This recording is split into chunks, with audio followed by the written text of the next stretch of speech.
Estareha at meron tayong update regarding sa ating monitor na si Tropical Depression Bising na ngayon po ay nakalabas na ng ating Philippine Area of Responsibility kaninang tanghali. Ito po yung update natin as of 5 p.m. araw ng Biyernes. Base po sa latest satellite animation ng Pag-asa ay huling namataan kaninang alas 4 itong si Bagyong Bising 345 kilometers west-northwest ng Calayan, Cagayan. So ito po ay nakalabas ng ating PAR kaninang alas 12 ng tanghali.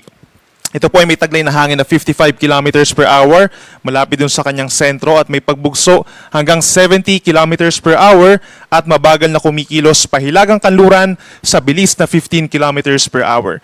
Base sa ating latest satellite animation, yung kabuang lawak po nitong Bagyong Bising ay nasa around 500 kilometers.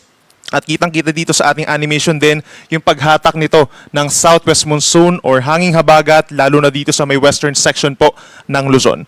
Base rin sa ating animation, meron tayong nakikita mga kumpul ng ulap dito sa may silangan po ng ating bansa and patuloy natin itong mamonitor kung magpe-persist ito at posibleng maging low pressure area sa mga susunod po na araw. Ito naman po yung pinakahuling track ng Pag-asa regarding dito kay Bagyong Bising. Nakalabas nga po ito ng ating Area of Responsibility kaninang alas 12 ng tanghali. At kung mapapansin po nila, throughout the weekend, so simula po ngayong gabi hanggang sa katapusan po ng weekend, that's Sunday evening, ay nasa labas pa rin po ito ng ating PAR, nasa maya kanluran po ng extreme northern Luzon. Posible rin itong lumakas ng bahagya sa susunod po na 12 oras bilang isang tropical storm at maaaring magkaroon ng international name. And then pagsapit ng araw ng Lunes ng madaling araw, posibleng pumasok muli ng ating PAR pero nandito siya sa may kaliwang bahagi po ng Taiwan hanggang sa makalabas muli after a few hours pagsapit po ng tanghali ng Monday dun sa may hilaga po ng Taiwan. So wala na tayong nakikitang landfall scenario pa regarding dito kay Bagyong Bising. Posibleng pumasok sandali sa ating PAR.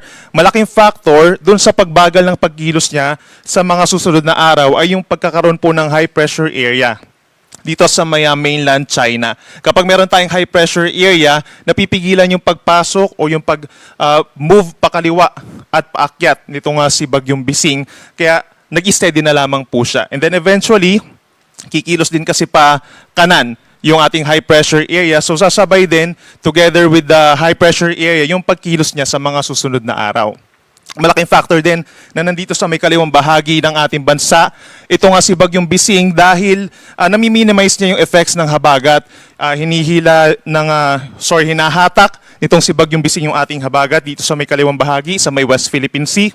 Whereas kapag nandito yung bagyo, usually yung mga bagyo po dito sa kanang bahagi ng ating bansa sa may northern portion ng Philippine Sea, doon nagkakaroon ng pag-enhance or pagpapaibayo po ng southwest monsoon. As a result, nagkakaroon tayo ng malalakas na ulan sa may western sides of Luzon and Visayas, but that's not the case for Tropical Depression Bising.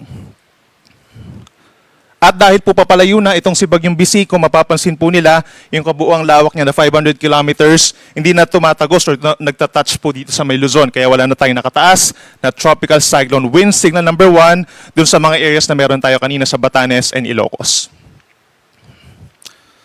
Para naman po sa lagay ng panahon natin by tomorrow, meron pa rin naman tayong habagat, pero hindi pa rin ito kasing lakas or hindi naman ito makukonsider na enhance. Meron tayong pinakamalalakas na ulan dito pa rin sa may Ilocos region, Cordillera region, yung direct effect possible po sa may Batanes, some areas of Cagayan may effect din po ng habagat, plus dito rin po sa may Central Luzon, lalo na yung Zambales and Bataan, hanggang Occidental Mindoro, meron tayong maulap na kalangitan, at mataas po na tsansa ng mga pag-ulan. Habang natitirang bahagi po ng Luzon, kalat-kalat na lamang po yung mga pag-ulan. So hindi siya tuloy-tuloy na ulan, mga light to moderate rains, mataas yung tsansa ng mga malalakas na ulan o mga thunderstorms pagsapit po ng hapon. So bukas naman po araw ng Sabado, pinakamaulan sa Visayas, dito sa may western portion sa may Panay Island. The rest of Visayas plus malaking bahagi ng Mindanao is halos katulad pa rin po yung weather conditions, may bahagyang epekto ng habagat, partly cloudy to cloudy skies, mainit lalo na po sa tanghali dito sa may bahagi po ng Mindanao at may tsansa pa rin ng mga localized thunderstorms. Now, para naman po sa ating possible gale warning, magkakaroon ba tayo ng gale warning?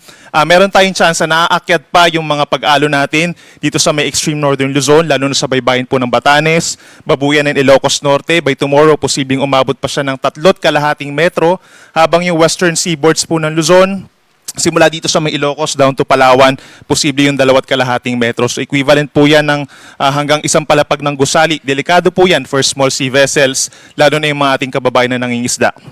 As for the suspension, depende po yan sa inyong mga local Coast Guard. Kung magsususpende po, knowing na sila yung mas nakakaalam po ng kondisyon dun sa inyong mga karagatan. Habang sa natitirang baybayin ng bansa, wala naman tayong na-expect na mga sea travel suspensions dahil malayo ito sa Bagyong Bising. And para naman sa ating extended weather outlook pa hanggang po sa early next week, improving yung weather natin in general. No? We're seeing na paunti ng paunti yung mga lugar na magkakaroon po ng mga pag-ulan sa mga susunod pa na araw. By Sunday and Monday, mostly yung mga nasa western sides na lamang po ng Luzon. Hanggang sa Tuesday po, mostly mga Zambales, Bataan, Metro Manila, Ilocos Region, yun na lamang po yung magkakaroon ng mga pag-ulan. And the rest of Luzon, improving weather conditions, lalo na sa may parting Calabarzon, Mimaropa, as well as Aurora and the Bicol region. For Visayas naman po, pagsapit ng Sunday, meron pa ring maulap na kalangitan dito sa may Western Visayas. But the rest of Visayas from Sunday to Tuesday, improving po yung weather conditions natin. Yun nga lang, mainit at may tsansa pa rin ng mga pulu-pulong ulan. And for Mindanao, halos magkakatulad pa rin na weather conditions ang iiral from Sunday hanggang sa early next week. We're expecting pa rin na partly cloudy skies in general sa umaga, mainit sa tanghali, and then may chance pa rin ng mga pag-ulan, mga thunderstorms, lalo na po sa hapon hanggang gabi. Yan muna latest mula dito po sa Weather Forecasting Center ng Pag-asa. Meron tayong update muli mamayang 11:00 po ng gabi.